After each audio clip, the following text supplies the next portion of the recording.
Hello there guys, it is King Sloth back with another video, answering someone's questions who commented a couple of days ago asking tips and tricks on your selection team tasks that you do. And pretty much I want to be going for a tab in the next half an hour, so I'm going to get changed and I'll bring you along with me and I'm going to explain everything, all the tips and tricks and what necessarily that the assessors mark you on. So let me go and get changed and I'll see you. Right guys, I'm back. We're already like 4 miles into the tab. I've actually found this nice little bridge that I've never actually been to before. And like, it's beautiful. Got streams going around everywhere.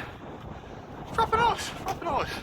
I managed to give myself a bit of leeway, so I'm near enough around the first 2 miles, so I can actually get a chance to get the video log in.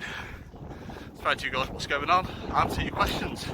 And the question today is how to succeed in your team tasks and tips and tricks that I'd give, or looking back on, that I would have done. The first thing you need to think about is what sort of person you're going to be in that team. And I wouldn't alternate between your leadership styles. So say like with me, I was told beforehand, once again, I can't remember what another YouTuber said, don't listen to what everyone says. Like, some people do videos on YouTube just to get the views, I guess, rather than wanting to help, whereas I started this off as like a recruitment tool back in the day. Now people are saying, do you want to come back? I've came back, it's lovely.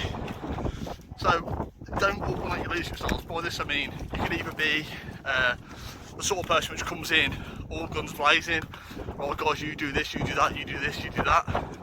Or you could be quite a passive one. So you could be like, okay, here's my idea.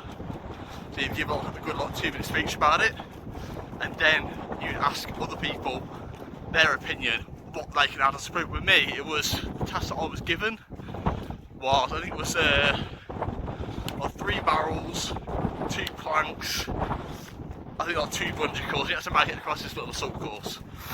Beforehand, you get put into little teams and you have to decide who's doing what.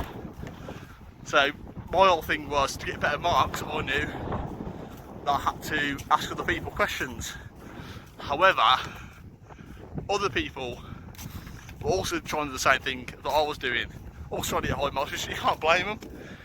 But once you assert yourself as leader, you sort of have to follow through and say if it does mess up.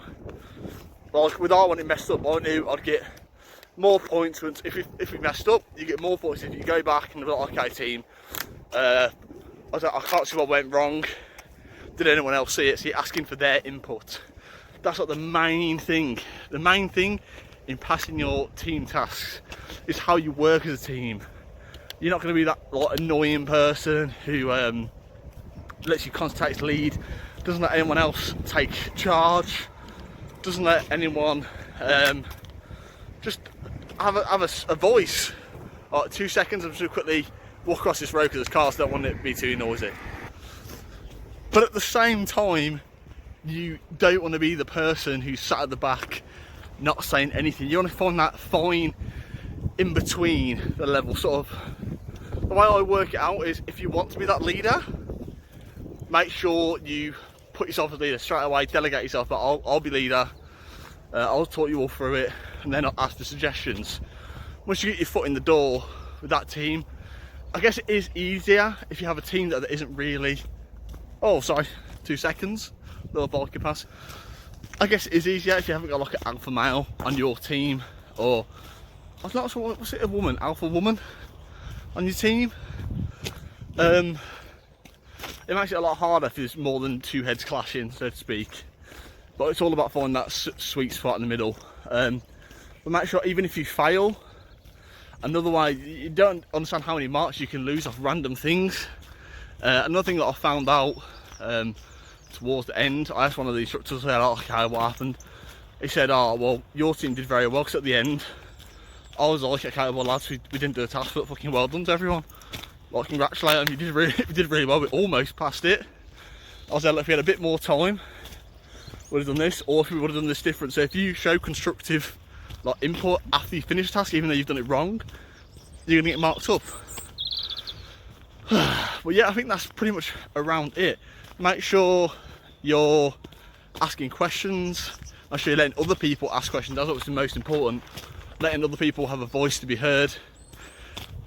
Second thing, make sure you give criticism and, well, constructive criticism after each attempt.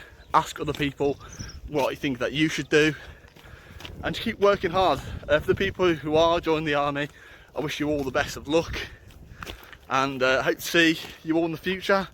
I've already met a couple of people that I used to do videos for, and now I work with some of them, which is amazing. But yeah, it's been King Sloth. Like, comment, subscribe.